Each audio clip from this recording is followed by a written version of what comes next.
Bonjour, bienvenue dans cette nouvelle vidéo. Moi c'est Céline. Aujourd'hui je vais vous présenter mes projets terminés, mes projets en cours et peut-être quelques acquisitions et envies, mais ça fait un moment que je ne suis pas venue par ici, en tout cas pour un podcast traditionnel. Et comme beaucoup de personnes, je me suis fait aspirer par la vie et par le quotidien. Aussi, je fais face à des obstacles techniques et technologiques suffisamment imposants en tout cas pour parfois me décourager à poster une vidéo. En dépit du fait que j'adore tourner une vidéo et parler avec vous. C'est toujours un plaisir de vous lire en commentaire, de savoir ce que vous tricotez, d'avoir vos conseils, parfois vos remarques. Et oui, je trouve que ce collectif, il est énormément riche et élévateur. Sans plus attendre, nous allons commencer par les objets terminés. Il y en a un certain nombre et je vais essayer d'être concise pour que la vidéo ne dure pas 2h30. Donc c'est parti! Concernant le premier objet terminé, je vous en ai très succinctement parlé lors de la dernière vidéo où je vous présente mes inspirations et mon Make9. C'est un projet que j'avais déjà terminé, mais je n'étais pas rentrée dans les détails. Donc je vous le présente ici. Alors, donc c'est une paire de chaussettes que j'ai énormément portée, que j'adore. Et elle est pas en très bon état parce que je ne l'ai pas rasée. Je n'ai pas encore de petits rasoirs électriques. Voici les chaussettes.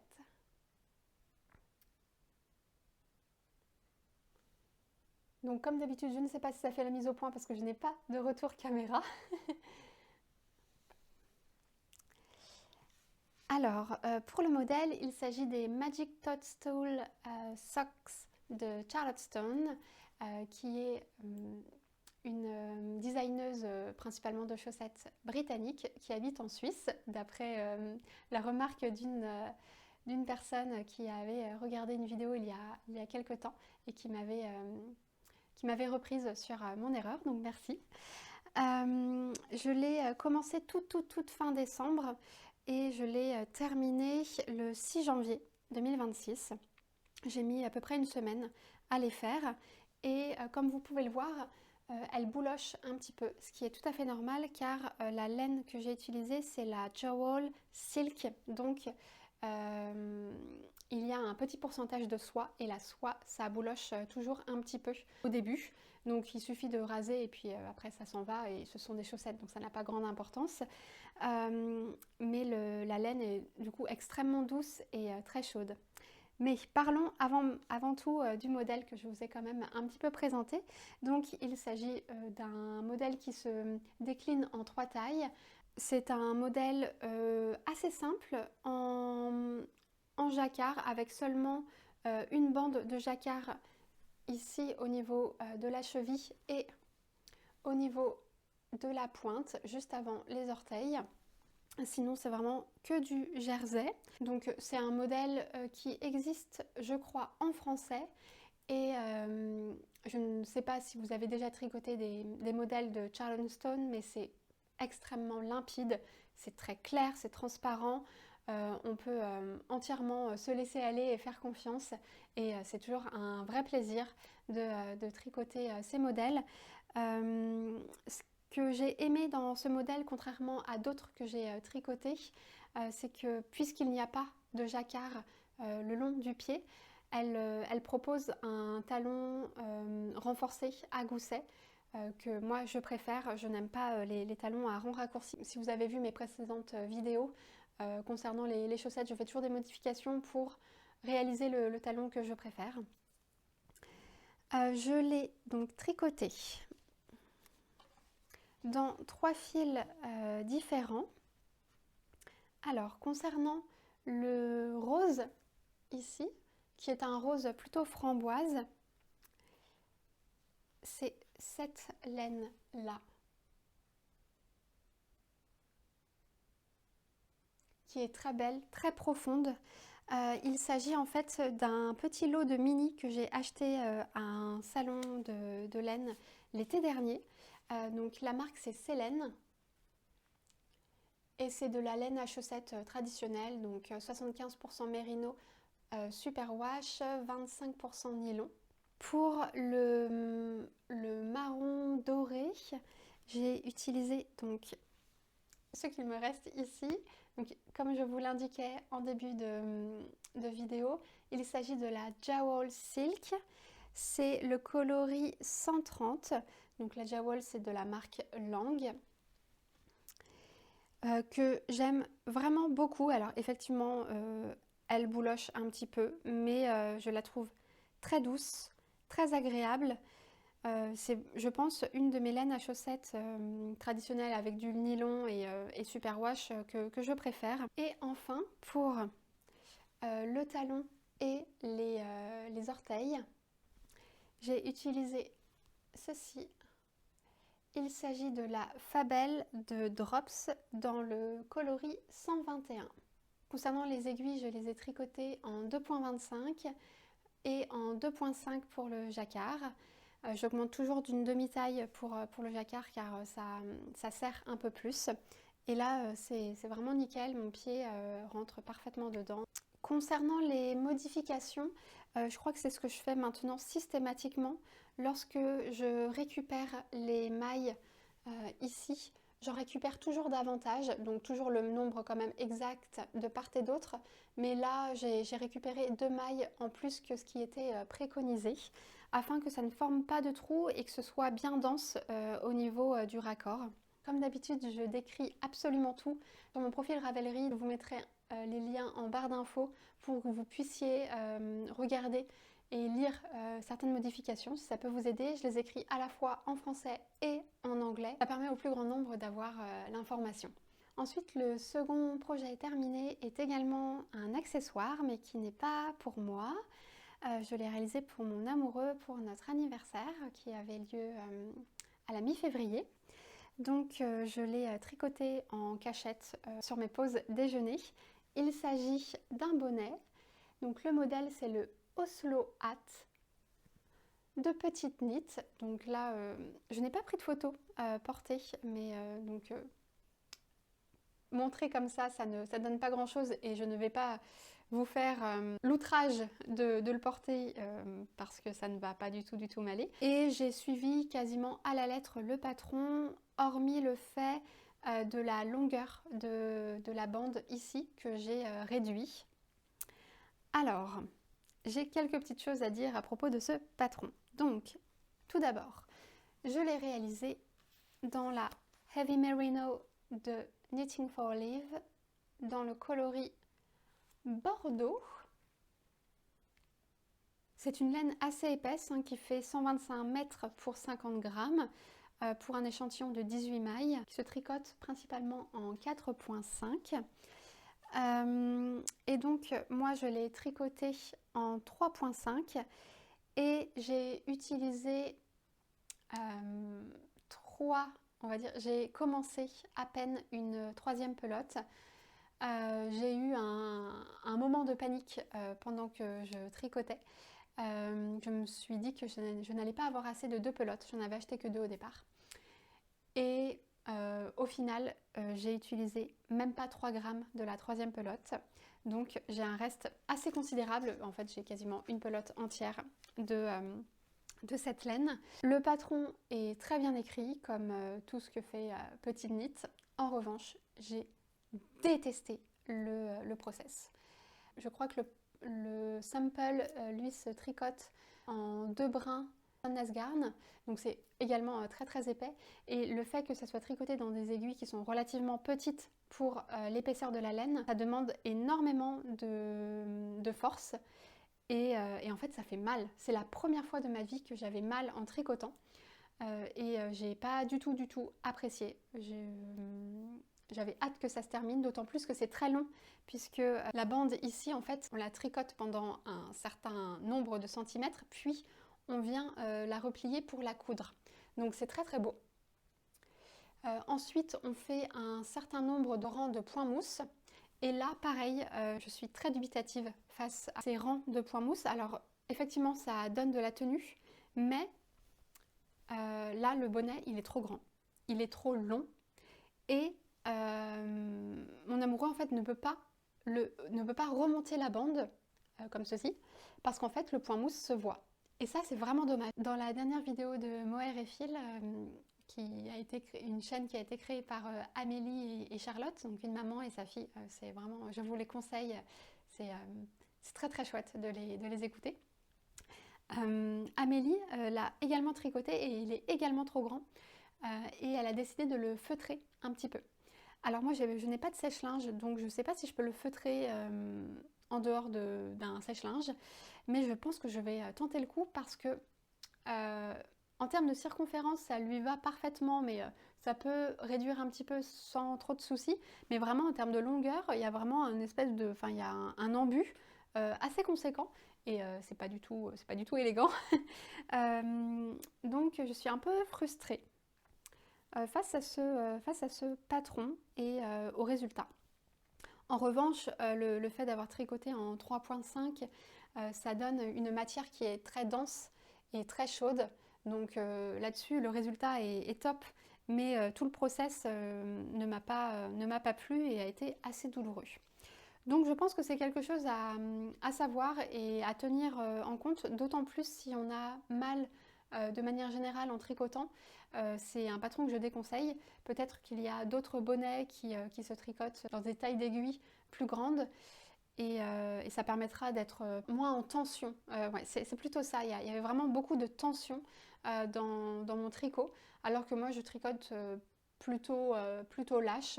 Là c'était pas très agréable, mais bon, ça ne fait rien. Il le porte quand même, mais je vais essayer de le feutrer à un moment quand j'aurai le courage et quand j'aurai dépassé ma peur du feutrage.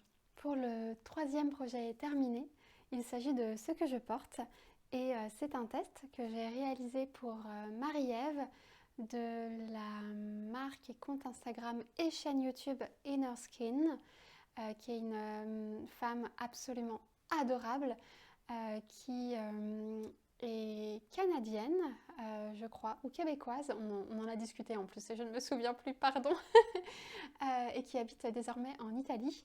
Donc elle écrit tout en anglais, mais en fait elle parle français. Donc ça a été un plaisir de pouvoir échanger un peu avec elle, et j'ai postulé à son test de blouse il y a quelques temps et j'ai été prise et j'en suis absolument ravie, car j'ai rencontré vraiment une très belle personne, et j'adore ses modèles. Je suis vraiment très heureuse de pouvoir vous présenter son travail. Alors, je vais retirer mes cheveux. Il s'agit de la Soffio Blouse. Soffio, c'est souffle en italien. C'est un modèle qui va sortir fin mars. Moi j'ai la chance de pouvoir vous le présenter avant, et je vous invite vraiment à garder votre attention sur sa sortie, parce que c'est vraiment un très très beau modèle. Marie-Ève l'a décliné en 2 versions. Alors la première version, il s'agit plutôt d'un mélange mérino soie ou mérino avec du mohair, donc plutôt quelque chose d'hivernal, ou en tout cas de mi-saison. Son sample est préconisé dans des laines de Liz Taylor, et elle décline une seconde version plutôt dans un seul brin de mohair, donc quelque chose de très ajouré, de très vaporeux pour l'été, qui est aussi absolument élégant. Et elle le propose dans un fil de Knitting for Olive, me semble-t-il. Alors, pour ma part, je n'ai choisi aucune des préconisations, mais je vous en parlerai un peu plus tard. Pour les différentes versions, elle propose des petites modifications. Alors, c'est une blouse qui est extrêmement élégante et qui présente soit une encolure, soit un bas de corps, soit les manches avec des bords festonnés. Alors moi j'ai déjà réalisé des bords festonnés en couture, mais je n'avais jamais réalisé ça en tricot, et je suis absolument ravie. J'ai appris à faire ces bords festonnés qui sont sublimes. Alors je vous les présente ici. Et j'essaierai de vous montrer soit une vidéo, soit une photo portée, mais c'est hyper élégant. Marie-Ève propose dans son patron, qui sortira fin mars, une vidéo pas à pas pour tous ces bords festonnés, et c'est hyper fluide. Je n'avais jamais fait ça de ma vie et j'ai réussi du premier coup. C'est extrêmement bien expliqué, son patron est hyper bien écrit, c'est vraiment parfait. C'est si bien écrit que je ne sais pas si on servait à grand chose en testeuse, car on n'a quasiment rien proposé comme modification. Et quand il y avait des petites propositions, c'était vraiment de l'ordre du détail. Il n'y a pas d'erreur, c'est hyper rigoureux, c'est hyper clair. Et ça me donne envie d'acheter tous ces patrons et de pouvoir découvrir ces différents modèles. Elle propose vraiment des modèles qui sont très féminins, très bucoliques. J'ai l'impression qu'elle a un rapport à la nature qui est très sensible et très important. Donc on le ressent en tout cas dans ces modèles. C'est empli de douceur et moi ça me correspond parfaitement. Je vous conseille également d'aller voir ses vidéos YouTube et notamment ses vlogs, car elle présente toujours avec beaucoup de douceur, beaucoup d'attention son rapport à la nature, à la cuisine.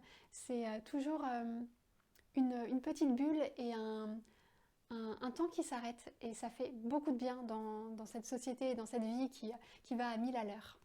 Alors, concernant cette blouse, donc je l'ai commencée le 23 janvier 2026 et je l'ai terminée le 14 février 2026, donc j'ai mis environ 3 semaines.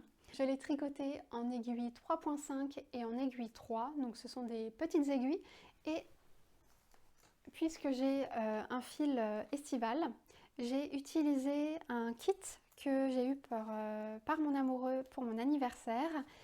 Il s'agit de ce kit-là, qui est un kit de Lantern Moon. Et donc ce sont des aiguilles en bois d'ébène. Les aiguilles-là ont la particularité de tourner. En fait, ce sont des câbles swivel. Derrière Lantern Moon, c'est la marque Knit Pro, ce qui est très pratique. Moi, j'avais jamais tricoté avec des Knit Pro, mais c'est que tout est compatible. Je peux acheter des câbles Knit Pro qui pourront correspondre avec les câbles Lantern Moon. Et ça, c'est vraiment chouette. J'aime beaucoup Chiagu et j'utilise principalement la marque Chiagu. Mais par contre, ils sont un peu radins sur la compatibilité des produits. Ça me fait penser un peu à Apple où il faut acheter toujours un petit accessoire pour que tout soit compatible. Et ben, pour Chiagu, c'est pareil. Et c'est vrai que j'apprécie pour Lantern Moon que tout soit compatible. Et ce sont des aiguilles qui sont extrêmement agréables, mais d'une légèreté. Je n'ai jamais vu ça. C'est extrêmement doux, c'est très agréable au toucher. Ça paraît un peu fragile, mais je ne pense pas que ça le soit, ou en tout cas moi je n'ai pas ressenti de crainte vis-à-vis du fait de les casser. Et c'est vraiment parfait pour les matières végétales car ça glisse beaucoup moins. Donc tout ce qui est lin, soie, chanvre. Moi j'aime beaucoup travailler la soie et le lin et je trouvais que ça glissait beaucoup sur mes aiguilles Chiagu qui sont extrêmement lisses. J'avais demandé pour mon anniversaire ou pour Noël sur ma liste un kit de Lantern Moon parce que j'en avais entendu beaucoup de bien. Je crois que notamment Marie-Christine Lévesque utilise seulement ces aiguilles-là. Je crois que ce sont ses aiguilles préférées. Et je comprends pourquoi. Après, je ne les utilise pas pour travailler la laine, mais je suis contente d'avoir quand même deux kits. Alors, ce qui est aussi très bien pour les... Je fais un petit aparté, mais ce qui est très bien aussi pour les Lantern Moon, c'est qu'on peut choisir le kit qu'on veut.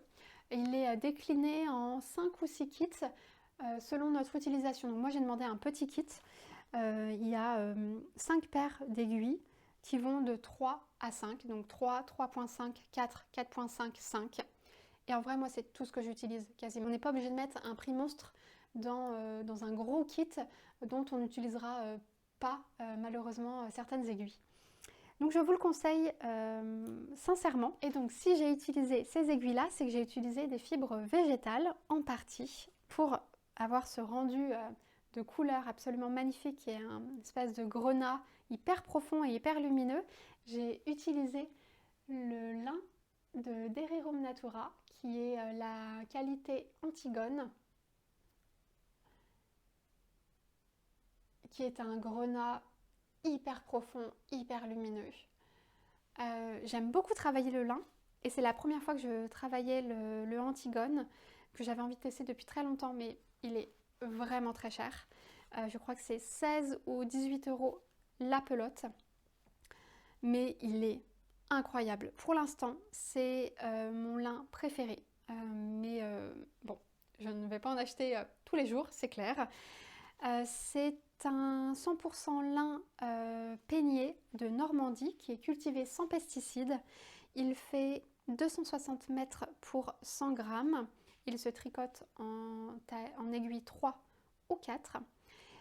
Et donc c'est le coloris grenat.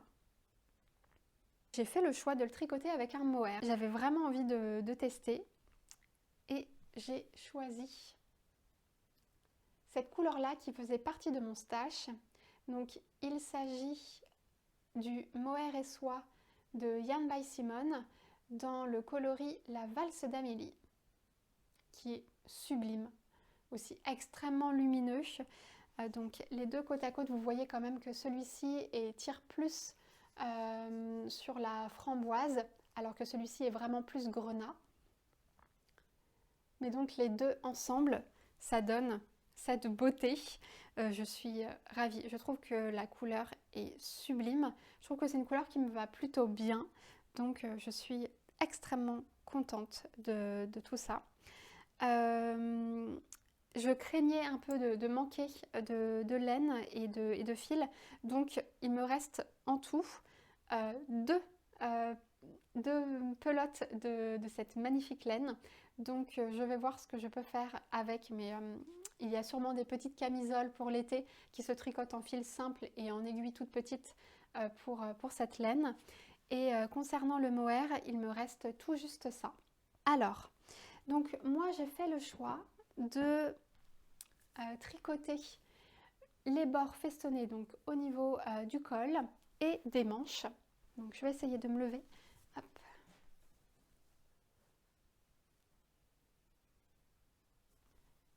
Et pour les manches, mais pour le bas du corps, j'ai réalisé un I-cord.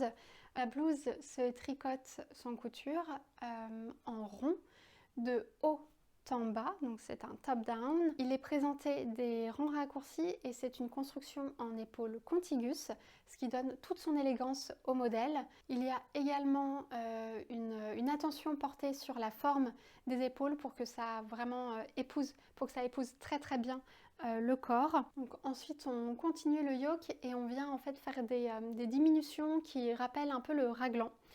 Et ensuite en fait on sépare les manches et on continue en jersey, y compris donc pour les manches qui sont travaillées quand même sur un certain nombre de diminutions et des diminutions drastiques pour resserrer le poignet ici, juste avant les bords festonnés ou l'I-cord. Il est décliné en 10 tailles, donc voilà, c'est un modèle qui est très inclusif et généreux pour un tour de poitrine entre 69 cm et 170 cm. Et moi j'ai réalisé la première taille. Il est recommandé une aisance positive entre 15 à 25 cm. Et concernant mes modifications, hormis le fait d'avoir raccourci un peu le corps et les manches pour que ça ne soit pas trop long sur ma petite taille, j'ai aussi changé de taille d'aiguille. Normalement il est préconisé en aiguille 4, mais moi je n'avais pas l'échantillon puisque j'ai utilisé des fils complètement différents, donc j'ai plutôt tricoté en 3.5 et en 3. Voilà pour ce modèle, j'espère qu'il vous plaît. Moi en tout cas j'ai eu énormément plaisir à le tricoter, j'ai été ravie de rencontrer Marie-Ève et de découvrir son magnifique univers. Concernant mon dernier ouvrage terminé, il s'agit de nouveau d'un accessoire. Si vous avez regardé ma dernière vidéo, je vous expliquais que j'avais à cœur de tricoter davantage d'accessoires. C'est quelque chose que je rechigne toujours un peu à faire et encore plus en couture. Mais une fois que je les ai terminés, j'en suis absolument ravie et celui-ci ne fait pas exception. Il s'agit de la Poète Scarf de Sari Nordlund que j'ai terminée ce week-end. Je l'ai tricoté entre le 15 février et le 28 février, donc j'ai mis 13 jours à la tricoter, sachant que je n'avais pas que ça. J'ai quelques en cours. Mais voici ce que ça donne. Elle est absolument sublime. Donc j'ai posté une photo tout récemment, je crois mercredi, sur Instagram. Et donc moi je la porte vraiment beaucoup. Alors j'ai beaucoup de cheveux. Hop. Donc voilà, je la porte comme ça. J'espère que ça n'est pas gênant sur le micro. Et si vous entendez du bruit, je suis navrée. Mais voilà, moi je la porte comme ça. Par exemple, hier au travail, j'étais habillée exactement comme je suis habillée aujourd'hui. et donc j'avais cette petite écharpe qui est très agréable parce que le modèle de Marie-Ève, il est quand même assez échancré, donc sur le devant et sur le dos. Alors, je vais essayer de vous montrer. Voilà. Et moi je suis assez frileuse, comme vous le savez, puisque j'en parle systématiquement. Et donc là je trouve que cette écharpe, elle fait vraiment son petit effet et elle permet de réchauffer le cou et de ne pas avoir trop froid dans le haut du dos lorsque par exemple on a les cheveux attachés. Moi mes cheveux quand même me servent beaucoup d'écharpe et de bouillotte du haut du dos. Mais là c'est vraiment super beau et c'est un modèle que j'ai adoré tricoter. L'écriture de Sari Nordlund est vraiment limpide. On peut complètement se laisser aller. Alors par contre, ça demande beaucoup d'attention. On est obligé de rester devant sa grille, devant ses diagrammes. Mais c'est hyper limpide, c'est très plaisant à tricoter. Il y a un petit côté addictif parce qu'on a envie de voir le motif se créer. Et je n'ai réalisé aucune modification. Donc j'ai vraiment suivi le patron à la lettre. Et pour les laines, j'ai utilisé ces deux laines-là que j'avais achetées en même temps que le Heavy Merino. Il s'agit du Merino de Knitting for Olive et du Soft Silk Mohair de la même marque dans les coloris marzipan. Et ça donne un côté gris-beige très lumineux. Voilà, je pense que j'ai pas grand chose d'autre à dire. Je vous conseille sincèrement ce modèle-là. Je le trouve hyper beau, hyper élégant. J'ai eu de très bons retours. Il y a beaucoup de personnes qui m'ont contacté sur Instagram pour me demander quel modèle c'était, pour me demander quelques conseils. Je crois que c'est un modèle qui peut vraiment beaucoup plaire et il se tricote assez vite. Je pense que ça peut faire un très beau cadeau. Je pense qu'il a son petit effet et voilà. Nous allons pouvoir passer aux encours. Ils sont au nombre de 3, dont un qui est en dormance, si ce mot existe. Mais j'en ai en tout cas 2 très actifs. Ah non, j'en ai... Ah non, j'ai 4 en cours. J'ai 4 en cours, 3 actifs et 1 en dormance. Bon, je vais parler de celui qui est en dormance parce que c'est celui que j'ai commencé en premier. Donc, il s'agit de la Lola Blues de Fiolicini Knits. C'est un modèle très très beau qui présente un yoke en dentelle et ensuite un corps et des manches en point brioche. Alors moi c'était la toute première fois que je faisais du point brioche. Donc j'avoue que je me suis fait la main parce qu'il y en a énormément et j'aime pas spécialement ça. Donc pour l'instant il est en dormance parce qu'en fait donc, ce n'est pas un modèle pour moi, alors il me va. Je l'ai quand même essayé, mais je le tricote pour la fille d'une amie qui a une douzaine d'années. Et je pense que ça lui ira parfaitement et je le tricote pour son anniversaire qui a lieu en juin. Donc là en fait, après la première manche, je n'en pouvais plus de faire du point brioche en rond. Le point brioche en rond c'est vraiment très très très très long. Et donc là je fais une pause. Concernant la laine, alors je le tricote en triple, c'est ça aussi qui n'aide pas, dans ces cônes-là. Donc c'est de la marque Hobby Italia, qui a la particularité de ne vendre que des cônes. Donc c'est à un prix absolument dérisoire et très raisonnable. En revanche, moi, la chose qui me gêne un petit peu, c'est que ça n'est pas sourcé. En tout cas, je n'ai pas l'impression. Donc j'ai acheté ces 3 cônes de ce mohair qui est 70% mohair et 30% nylon. Donc là, les 3 cônes, donc en tout, il y a 4500 mètres. Je crois, oui, 4500 mètres. J'ai payé 15 euros. Voilà, c'était 5 euros le cône. C'est sûr que ça défie toute concurrence. Et quand on veut réaliser un projet pour un petit budget, je pense que ça peut être une bonne alternative. Moi, j'avais vraiment envie de tester. C'est ce que préconise la designeuse. Et elle a cette particularité d'être très engagée. Elle essaye de sensibiliser au fait qu'on n'est pas obligé de mettre un prix monstre dans la laine. Donc sinon, rien de particulier pour ce modèle. C'est vraiment un modèle en yoke avec des grilles de dentelle qui s'augmentent au fur et à mesure. Puis après, le corps se fait en point brioche, moyennant des petites sections de dentelle. Et puis le bas du corps et le bas des manches se réalisent en I-cord. Pour le haut, le col, elle le tricote en côte.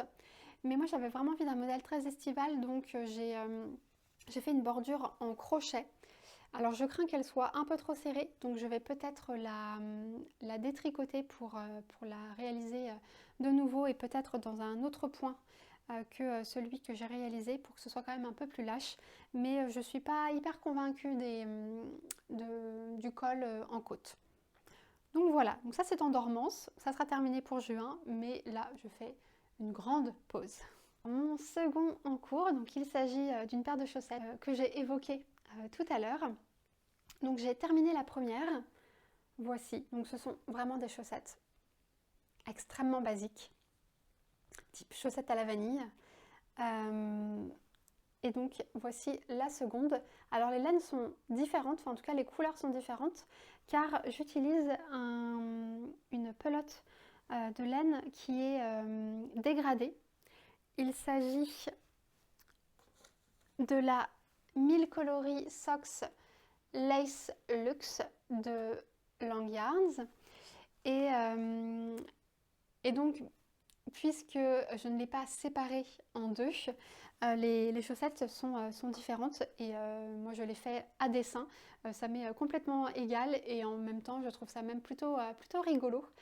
Donc je suis sur la seconde, mais je fais ça vraiment seulement quand je suis en salle d'attente ou ce genre de choses. Donc ça avance vraiment tout tranquillement.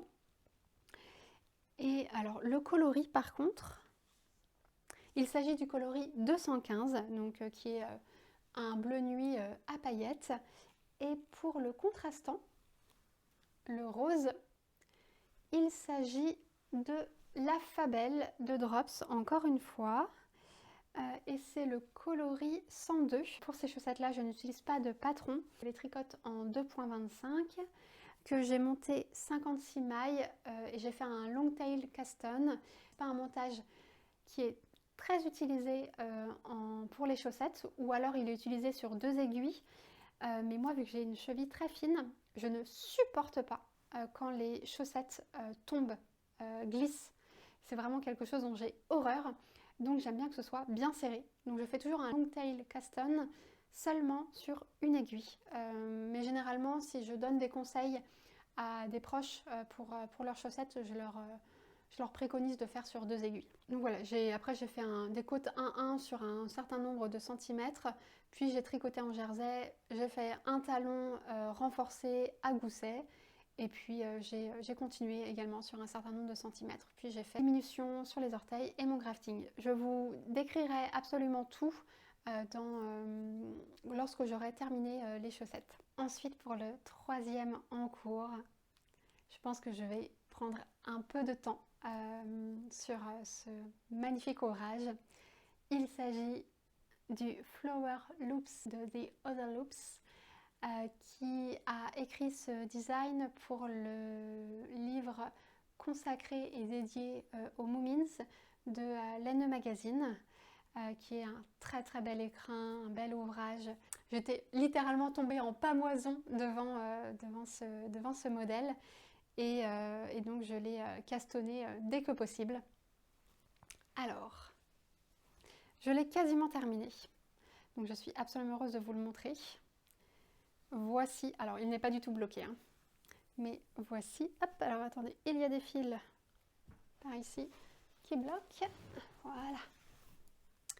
Voici le magnifique modèle.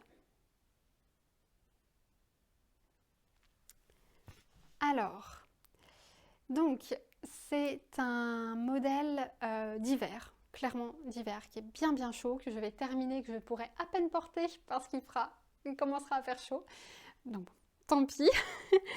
C'est un modèle de pull qui a une construction raglan avec un col que moi j'ai un peu modifié, mais en tout cas avec un col très haut. Il est tricoté sans couture en rond, de haut en bas. Il présente des German Short Rows. Ensuite, le yoke est tricoté en jersey. Puis on débute un jacquard. Puis le jacquard en fait court tout le long du corps et des manches. Et le bas du corps et le bas des manches est tricoté dans une nouvelle grille de jacquard absolument magnifique. Et la particularité de ce pull, encore une fois sublime, c'est que la créatrice a choisi de mettre à l'honneur le dos du jacquard. Le bas du corps et des manches est tricoté en jacquard à l'envers pour mettre à l'honneur les fils qu'on voit à l'intérieur qui courent. Et je trouve ça sublime. Moi, je trouve que le jacquard à l'intérieur, le jacquard en dos, il est vraiment super beau. J'ai toujours aimé ces fils qui couraient et je crois que c'est assez unique. En tout cas, moi, je n'ai jamais vu ça. Donc, si vous connaissez des modèles qui comportent cette spécificité de mettre à l'honneur le jacquard en envers, je serais absolument preneuse et ravie de découvrir de nouveaux modèles. Donc n'hésitez pas, si vous en connaissez, à les mettre en commentaire. Déjà parce que ça fait partager aux autres. Et puis moi, je serais très heureuse de pouvoir échanger avec vous. Donc j'ai hâte de le terminer, de pouvoir l'arborer et de pouvoir vous le montrer. Ça va être un très beau modèle que je vais pouvoir porter, je pense, pendant très très longtemps. Alors, concernant la laine, alors hop, ça se balade un peu partout. J'utilise 3 marques et 3 qualités différentes. Alors, pour partie des laines qui sont préconisées. Mais alors, pour la base, j'utilise celle-ci. Donc, c'est une marque et une qualité que je ne connaissais pas d'expérience. Mais donc c'est la Noventa Varas de Wool Dreamers, qui est de la laine espagnole, avec une très très belle étiquette. Très belle illustration, j'aime beaucoup. Et donc il s'agit d'un light fingering qui présente 225 mètres pour 50 grammes. Et donc c'est du 100% mérino transhumant. Alors moi je ne savais pas du tout ce que c'était la transhumance. Donc je me suis un petit peu renseignée et je vous le partage très brièvement. Mais alors très succinctement, et de ce que j'en ai compris, il est possible que je me trompe parce que je ne suis pas du tout spécialiste, mais l'élevage transhumant, ce sont des élevages animaux, donc de n'importe quel animal, que ce soit mouton, vache ou que sais-je, qui fonctionnent en fait par migration et par saison. Donc les élevages, les troupeaux transhumants et les éleveurs migrent et se promènent sur différents pâturages et souvent en hauteur des alpages pour varier la richesse fourragère. Et donc du fait qu'ils eux-mêmes varient en fait leur alimentation, dans leur selle par exemple il y a des graines et des semences, j'imagine, qui se propagent. Et donc ça permet d'avoir un écosystème plus riche. Je ne suis pas du tout certaine de ce que je dis, mais en tout cas, c'est ce que j'en ai compris. Donc, ça a des vertus écologiques intéressantes. Après, j'imagine que s'ils sont nomades, ils ne peuvent pas forcément tout faire à pied. Donc, j'imagine qu'ils utilisent quand même peut-être des camions, des routes. J'avoue que je ne me suis pas entièrement penchée sur la question. Mais bon, c'est intéressant. Pour cette laine-là, ce mérino, c'est une laine cardée. Je vous avais déjà expliqué à l'occasion d'une de mes toutes premières vidéos de très mauvaise qualité, qu'on se le dise. La laine cardée, donc là pareil, je ne suis pas spécialiste, donc n'hésitez pas à me reprendre si je me trompe. Mais c'est de la laine qui est peignée mais d'une manière singulière, toujours dans le même sens, et à l'aide en fait d'un mécanisme d'aiguille qui va en gros entremêler les fils pour chasser l'air. Donc c'est une laine en fait qui est assez gonflante, qui est un peu tressée. J'aime beaucoup. Et la Noventa Varas, elle est rustique et très douce en même temps. Elle a ce côté vraiment caractériel que j'aime beaucoup de la laine rustique. De ce que je peux voir et expérimenter en termes de tricot, elle prend énormément en douceur rien qu'en la tricotant. Donc j'imagine qu'au blocage, elle va énormément gonfler et s'adoucir. Donc je suis super contente. Et surtout, cette laine qu'on peut trouver chez Lana & Tricot se décline en quelques coloris. C'est pas énormément varié, mais je pense qu'il y a une dizaine de coloris, ce qui est déjà bien suffisant. Et elle coûte 7,50 €. Les chevaux coûtent 7,50 €. Donc c'est une laine de très bonne qualité à un prix tout à fait raisonnable. Comme quoi on peut trouver en fait un entre-deux et ne pas toujours mettre 20 € dans un écheveau. Là c'est qui permet justement par exemple de travailler sur un gros projet comme ça qui réclame quand même un certain métrage et de pouvoir équilibrer en achetant un mohair qui est un peu plus luxueux. Et moi je suis absolument ravie de cette laine. Donc ce coloris beige là, c'est le coloris Sahara. Et donc je l'ai acheté également en coloris wine, donc vin.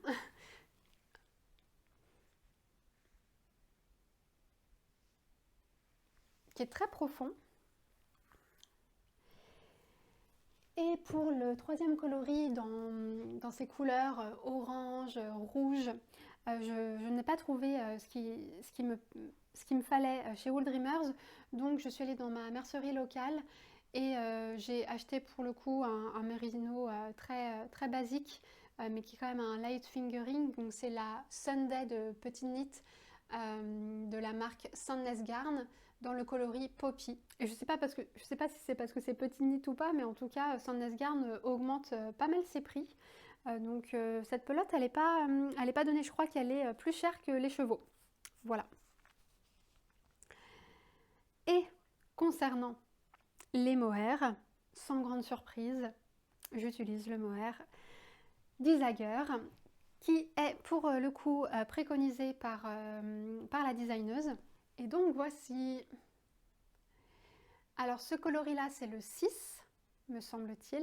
Celui-ci c'est le 63 je crois, ou 64. Et celui-ci c'est le 36. C'est mon mohair absolument favori au monde. Il n'est pas donné, je crois qu'il coûte 11,50 €. Donc là ça m'a permis vraiment d'équilibrer, mais il est d'une douceur et d'une qualité incroyable. Et surtout ce que j'aime aussi, alors souvent dans les mohairs et soie, la soie, le fil de soie reste assez blanc. Et là je trouve que Isager, ils ont un beau travail de teinture et le fil de soie est quasiment de la couleur identique. On ne voit pas de blanc. C'est vraiment très très beau. Donc voilà pour ça. Je pense que j'ai pas grand chose d'autre à vous dire. Je crains que la vidéo soit déjà très longue, donc je ne vais pas vous parler de toutes les modifications que j'ai faites. Et je pense que je ferai un épisode un peu plus dédié à cet ouvrage lorsque je l'aurai terminé, d'ici peu. Espérons le mois prochain, mais bon, je vois bien que j'arrive pas à tenir la rigueur des 1 mois.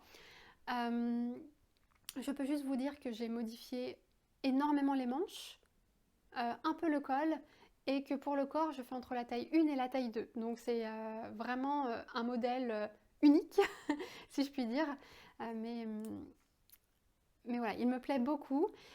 N'hésitez pas à aller voir les fiches Ravelry. Il y a assez peu de projets, probablement parce que le patron est issu d'un livre, mais il y a des projets vraiment sublimes avec des couleurs très audacieuses que moi je n'ai pas choisi. J'avais un peu envie et en même temps, je sais que ce modèle-là, dans ces couleurs-là, il va aller avec absolument tout, des jeans de toutes les couleurs, des jupes. Enfin, je sais que je pourrais avoir une pièce polyvalente. Mais par exemple, il y a il y a une personne que je suis sur YouTube qui est australienne, donc tous ses podcasts sont en anglais, mais que j'aime énormément, qui s'appelle Honeywool, et qui a tricoté un flower loops hyper audacieux, hyper ambitieux aussi, en vert et en rose. C'est sublime, vraiment, je l'adore. Et en même temps, je pense qu'il ne va pas avec tout et on ne peut pas le porter à toutes les occasions. Donc c'est ça, je me suis dit que j'allais plutôt rester dans quelque chose de plus neutre, si je peux me permettre, sachant que le modèle n'est vraiment pas neutre, pour pouvoir le porter à toute occasion. Et enfin, le tout dernier ouvrage en cours que j'ai castonné il y a 4-5 jours, lundi, donc il y a 5 jours, nous sommes vendredi 6 mars. C'est un projet en collaboration et surtout en mini-cale avec Morgane de la chaîne Couture Pourpre et de la marque de couture Atelier Vernis. Je pense que je n'ai pas besoin de présenter Morgane, qui est une femme absolument ravissante et d'une gentillesse absolue. Nous avons beaucoup de projets en commun. Et donc, nous avions la grande ambition l'année dernière de tricoter un gilet à torsade rouge. Bon, il s'avère que nous nous sommes fait aspirer toutes les deux par le quotidien et par nos problématiques personnelles. Et donc, on a décidé de réduire notre ambition à quelque chose d'un peu plus réalisable. Et nous avons décidé de tricoter toutes les deux ensemble le Vilma Top de Gregoria Fibers. C'est un modèle qui est un peu ancien, mais qui a repris beaucoup en popularité pour deux raisons. Gregoria Fibers a sorti une nouvelle version en bordeaux qui est absolument sublime et qui a fait craquer Morgane pour ce modèle. Et puis là, est en test aussi sa version cardigan. Morgane et moi, on a postulé toutes les deux, mais on n'a pas été prises, on n'a même pas reçu de réponse. Ce modèle, nous l'avons castonné le même jour, lundi. Je sais que Morgane, elle le tricote en bordeaux, elle vous en parlera de toute manière, mais elle le tricote en bordeaux, et là je sais qu'elle l'a détricoté parce qu'elle a eu un souci de taille. Donc moi j'avance, mais tranquillement. Alors pour vous parler quand même du modèle, puisqu'on est là pour ça, il s'agit d'un top / gilet sans manches qui se tricote de bas en haut, donc c'est un bottom-up, et qui présente deux motifs de dentelle. C'est une silhouette extrêmement crop. Le top se termine par une bordure décorative et assez élégante. Je dis qu'elle se termine par une bordure car en fait la construction est assez singulière. Nous commençons directement par le corps en montant tranquillement par du jersey et l'alternance des points dentelle. Et donc on est obligé de faire un montage provisoire qui est expliqué par des liens vidéo. Donc c'est un montage qui est pas très simple, mais qui n'est pas non plus impossible à faire. Donc il présente sinon une encolure et des pattes de boutonnage en côte, ainsi qu'une emmanchure en côte également. Alors, je peux vous montrer ce que j'ai commencé à faire, mais honnêtement, ça ne donne pas grand-chose, parce que les bottom-up, à mon sens, ils sont difficiles à montrer. Donc, voilà. Ça, c'est mon devant gauche. Voilà. Oui, c'est ça. Hop. Et ce matin, au réveil, j'ai commencé à former ici l'encolure. Donc, comme je vous l'expliquais, en fait, il y a une alternance de points dentelle. Donc, il y a ici un premier point dentelle qui est simplement représenté par des jetés et des doubles mailles centrées. Et puis il y a un second point dentelle qui là est plutôt effectué par juste des jetés. Donc ça n'a rien de bien compliqué. En revanche, je suis pour le moment très déçue du patron. Je le trouve pas très bien écrit. Alors, pour plusieurs raisons. Je le trouve à la fois trop écrit et pas assez écrit. Dans le sens où il n'y a pas de diagramme. Il y a seulement 2 diagrammes extrêmement succincts qui présentent sur des petits carrés type échantillon les 2 points de dentelle. Et c'est tout. Sinon, c'est phrase par phrase. Et moi, je préfère les diagrammes. Et au-delà de ce premier aspect qui est déjà un peu lourd, il manque des informations. Pour vous expliquer concrètement, puisque là, moi, j'ai fait face à ça ce matin, ici, vous voyez, j'ai formé l'encolure en rabattant des mailles. Et là, il ne nous est pas indiqué combien de rangs on doit faire entre notre dernier motif et les premiers rabats pour l'encolure. Et ça déjà, je trouve ça extrêmement dommage. Donc moi en fait j'ai regardé absolument toutes les fiches Ravelry et j'ai scruté sur les modèles qui étaient portés, parce que je trouve ça plus visible, si les personnes ont décidé de faire un certain nombre de rangs, ou un grand nombre de rangs, ou un plus petit. Donc en fait moi j'ai décidé, là on a un certain nombre de rangs, je ne sais pas si je peux vous le dire, je pense que vaut mieux pas que je le dise, on a un certain nombre de rangs entre les deux motifs, entre les deux sections, et donc j'ai décidé de tricoter la moitié de ces rangs-là. Mais, encore une fois, c'est un peu expérimental et je trouve ça dommage. Alors, en dépit du fait que c'est un modèle qui est vraiment très beau et qui me plaît, je pense pas que ce soit un modèle débutant compatible car il manque d'informations. Alors peut-être qu'il est plus accessible dans le sens où c'est mot à mot. Donc pour les personnes qui n'ont pas l'habitude des diagrammes, effectivement, c'est plus accessible. Mais sinon, je pense qu'il faut bien lire son tricot. J'espère que pour son cardigan, ce sera peut-être un peu plus détaillé, ou en tout cas un peu plus travaillé. Mais là, que ce soit en anglais ou en français, parce que j'ai les modèles dans les 2 langues, c'est du pareil au même. Et en lisant les fiches Ravelry, ça corrobore quand même mon avis, et ça va dans le même sens. C'est qu'il y a beaucoup de personnes qui ont eu à la fois des soucis de taille, donc comme Morgane, des soucis d'échantillon, et aussi parfois des déconvenus face au patron. Ce qui me déçoit un petit peu, c'est que le patron, il se tricote de la taille 1 à la taille 9, pour un tour de poitrine entre 90 et 125 cm, préconisant 10 cm d'aisance positive. Et je trouve que c'est pas beaucoup, 125 cm de tour de poitrine.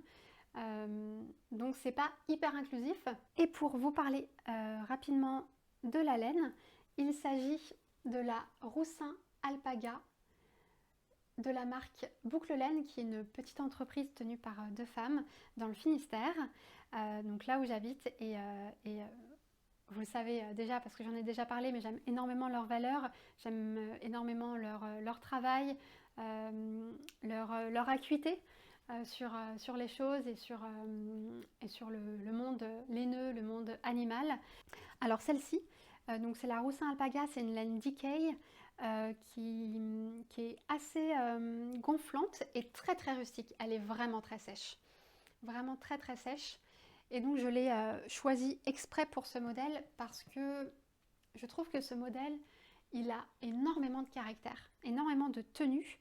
Il me semble que Gregoria Fibers, elle parle de drapé, mais je trouve que c'est pas le bon terme. Parce que pour moi, quelque chose de drapé, c'est vraiment ce que je porte, par exemple une blouse qui peut avoir ce côté un peu fluide. Et pour ce modèle-là, je trouve qu'il y a de la tenue, il y a du caractère. Et j'avais envie d'une laine un peu rude, qui est un peu charismatique. Je ne sais pas si on peut dire ça d'une laine, mais en tout cas, moi je trouve qu'elle a du charisme, qu'elle a quelque chose, et c'est ce qui me plaît dans cette laine. j'ai un échantillon. Donc je vais pouvoir vous le montrer parce que je l'ai lavé. Je crois que je me suis plantée sur l'un des motifs, mais j'ai fait ça pendant ma pause déjeuner au travail, ce qui n'est pas une bonne idée du tout. Mais voilà ce que ça donne. Et j'aime beaucoup, beaucoup, j'aime bien. Alors, elle gagne en douceur hein, au lavage, mais on n'est pas sur un doudou, hein, loin de là. Et c'est exactement ce que je veux. Alors, cet échantillon-là, je l'ai tricoté en aiguille 4, qui est la taille d'aiguille préconisée. Pour un échantillon de 21,5 mailles, et moi je crois que j'ai 22 ou 22,5 mailles sur 10 cm. Donc ce que j'ai fait, c'est que j'ai baissé d'un quart d'aiguille, donc je tricote en 3,75. En tout cas, j'ai quand même énormément plaisir à le tricoter et j'espère l'avoir terminé bientôt. Bon, après je viens de le commencer, donc calmons-nous quand même. Et enfin, comme d'habitude, je termine par une lecture. Ça va être très succinct pareil, mais si vous voulez arrêter ici, vous pouvez sans problème. Il s'agit de Hello Beautiful de Anne Napolitano, qui est édité chez Penguin. Alors, je suis absolument certaine qu'il est édité en français, mais je n'ai pas du tout le titre et pas du tout la maison d'édition. Bon, je suis désolée, je ferai sûrement une recherche, enfin je vais faire une recherche et je vous l'ajouterai là, tout de suite. Donc ce roman qui est un roman choral, donc le roman choral c'est un roman en fait qui présente une alternance de chapitres qui donne la voix à chacun des personnages et je pense d'une justesse et d'une crédibilité incroyable. C'est une fresque familiale qui débute en 1960 et qui se termine en 2021 me semble-t-il. Donc ça se passe sur des décennies. Je trouve ça hyper intéressant parce que du coup on s'attache aux personnages, on les voit grandir, vieillir, on les voit évoluer. On s'immisce aussi dans cette famille-là. J'ai trouvé ça extrêmement beau. Mon conjoint l'a lu aussi et on a adoré tous les deux et pourtant lui c'est pas du tout sa came de livre. Mais ça prend aux tripes en fait. Pour moi c'est vraiment une fresque familiale qui est sillonnée de drames, de joie, qui parle de transmission, qui parle de deuil, qui parle de santé mentale. Enfin c'est vraiment tout ce qu'on attend d'une fresque familiale qui se passe sur des décennies, mais c'est vraiment très très beau. Alors, petit pas de côté, je ne sais pas si c'est bien traduit, donc je ne peux pas vous dire, parce que là l'écriture elle est vraiment superbe, elle est sensible, donc si c'est pas bien traduit, vous allez perdre toute la teneur en fait de cette histoire qui est palpable, qui est sensible. Mais j'espère que c'est bien traduit et j'espère que ça vous a donné envie. En tout cas, c'est vraiment un livre magnifique que je vous conseille. Voilà! Mon Dieu, je pense que c'est très très long, on verra au montage. J'espère que la vidéo vous a plu, que vous avez pu apprendre des petites choses, que vous avez pu prendre du bon temps, que peut-être certains projets vous ont donné envie. Et puis je vous souhaite plein de belles choses, de prendre soin de vous, plein de douceur et aussi plein d'engagement. Et d'ici la prochaine fois, je vous embrasse bien fort et je vous souhaite un bon tricot.